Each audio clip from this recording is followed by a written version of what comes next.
अस्सलाम वालेकुम दोस्तों, 147 मीटर लंबी एक ऐसी बिल्डिंग जो इंसानों के हाथों से बनाई गई और तकरीबन 4000 सालों तक इंसानों के हाथों से बनाई सबसे ऊंची बिल्डिंग थी। मैं बात कर रहा हूँ पिरामिड ऑफ गिज़ा, पिरामिड्स की। आखिर ये कैसे पॉसिबल है पिरामिड्स उस टाइम पे बनाना इजिप्ट के अंदर, जब हमारे पास कोई भी मॉडर्न टेक्नोलॉजी नहीं होती। आज के दौर में भी अगर हमें इतनी ऊंची बिल्डिंग बनानी पड़े तो उसके लिए काफ़ी टेक्नोलॉजी का यूज़ होगा, काफ़ी रिसोर्सेज लगे होंगे।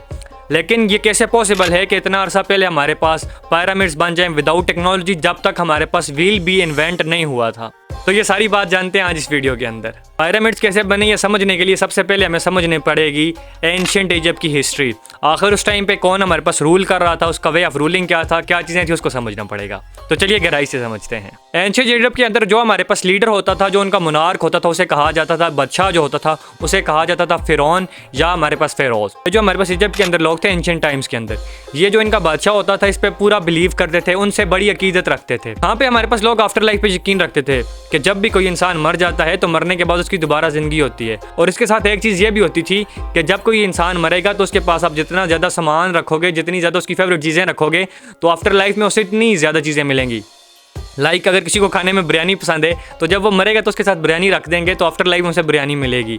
इसी तरह ज्वेलरी रखेंगे और प्रेशियस चीज़ें भी रखेंगे। सिमिलरली हमारे पास ये पिरामिड्स भी बिल्ड किए गए थे। जब उनके बादशाह फौत होते थे तो उसके अंदर दफन होते थे, और दफन करने के साथ उन बादशाहों की पसंदीदा चीज़ें, ज्वेलरी वगैरह और इस तरह के जितने जेवर आते हैं हमारे पास उस जगह पर रखे जाते थे खजाने साथ, ताकि आफ्टर लाइफ के अंदर उन्हें ये सारी चीज़ें मिले। ये तो आगे एक साइंटिफिक थ्योरी कि हमारे पास पिरामिड्स किस लिए बनाए जाते थे। यहाँ पे कुछ अल्टरनेटिव थ्योरीज हमारे पास या कंस्पिरेसी थ्योरीज भी दी जाती हैं। सबसे पहली थ्योरी आ जाती है वो ये कहती है कि ये हमारे पास एक पावर प्लांट था जिससे हमारे पास इलेक्ट्रिसिटी जनरेट होती थी। जो लोग इस थ्योरी को रिलेट करते हैं, बयान करते हैं, वो इस चीज़ पे यकीन रखते हैं कि हमारे पास एंशिएंट लोग इतने सिविलाइज्ड हो गए थे उस टाइम इजिप्ट के अंदर कि उन लोगों ने इलेक्ट्रिसिटी ऑलरेडी इन्वेंट कर दी थी। उनको पता था कि इलेक्ट्रिसिटी कैसे जनरेट करनी है, और हत्ता कि उन्होंने लाइट बल्ब भी बना लिया था जिससे वो रोशनी हो। और थ्योरी हमारे पास ये दी जाती है कि यहाँ पे हमारे पास इसको रखा जाता था ग्रेन स्टोर करने के लिए, ताकि जब भी हमारे पास उस वक्त लोगों के ऊपर मुश्किल हालात आए तो ये जो हमारे पास स्टोरेज ग्रेन होंगे इनको यूज़ किया जाए। इस तरह की थ्योरीज हम तब देते हैं जब हमारे पास कोई लॉजिकल रीज़न नहीं होती, कोई बात नहीं होती रीजनिंग करने की, या फिर हम इन थ्योरीज को रिलीजियस सेंटीमेंट्स के साथ लिंक करने के लिए भी इस तरह की थ्योरीज देते हैं। लेकिन आज के दौर में जितने भी हमारे पास हिस्टोरियंस हैं वो इस बात पर मुत्तफिक हैं कि ये हमारे पास पिरामिड्स थे, और पिरामिड्स बनाए गए थे सिर्फ और सिर्फ बच्चा को दफन करने के लिए, उसके टॉम के लिए।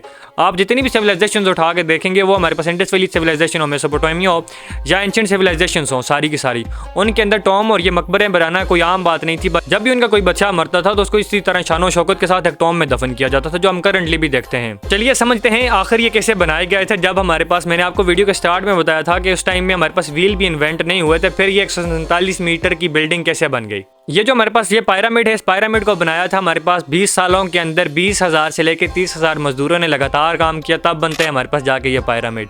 इस पिरामिड के बनाने के अंदर खास बात यह भी है कि इसके अंदर जो पत्थर यूज किए गए उनका वजन 2.5 टन से लेकर 80 टन तक है, और इतने हैवी पत्थर्स को उठाना और इनको जगह पे प्लेस करना हमें एक इम्पॉसिबल सी चीज लगती है। जो पत्थर इस पिरामिड के अंदर यूज हुए इनकी इतनी फाइन कटिंग है कि हमारे पास ये कहते हैं कि मॉडर्न इंस्ट्रूमेंट से कोई कट किया होगा, लेकिन इन पत्थरों को कटिंग करने के लिए यूज किया जाता था हमारे पास कॉपर या फिर हमारे पास डोलराइट यूज किया जाता था। जो सख्त पत्थर होते थे उनको डोलराइट से काटा जाता था। कटिंग की बात तो समझ आ गई कि ये कॉपर या डोलराइट से काटे जाते थे, लेकिन इतने हैवी पत्थर किसी दूसरी जगह से मूव करके लाए होंगे, और उनको कैसे लाया गया होगा। तो उसके लिए हमारे पास कहा जाता है कि उस टाइम पे हमारे पास राफ्ट बनाए गए थे जो पानी के ऊपर तैरते थे, और पानी के ऊपर हम लेके आते थे, इन पत्थरों को ट्रांसफर करते थे पानी के ऊपर। तो चलें ये बात समझ आ जाती है कि राफ्ट बनाए, राफ्ट के ऊपर हमारे पास आगे पत्थर। मसला ये आ जाता था कि इसके ऊपर, रेत के ऊपर कैसे मूव करेंगे, वहाँ पे क्या सीन होगा। तो उसके लिए ये मूव करते थे स्लेजेस का पर्पस यूज होता था, और हमारे पास रेत के अंदर 2 to 5% पानी डाला जाता है। 2 to 5% जब आप रेत के ऊपर पानी डालते हैं तो उसमें कोई भी चीज़ हमारे पास इजीली मूव कर सकती है। सिमिलरली यही केस था हमारे पास इन स्टोन्स को मूव करने के लिए भी। चलें पत्थर मूव भी करके आगे, हमारे पास पानी के ऊपर भी राफ्ट्स में आगे, और हमारे पास स्लेजेस से भी मूव करके आगे। लेकिन ये आखिर के जो पत्थर ऊपर नीचे रखे गए हैं पिरामिड के ऊपर 147 मीटर तक, ये कैसे रखे गए हैं।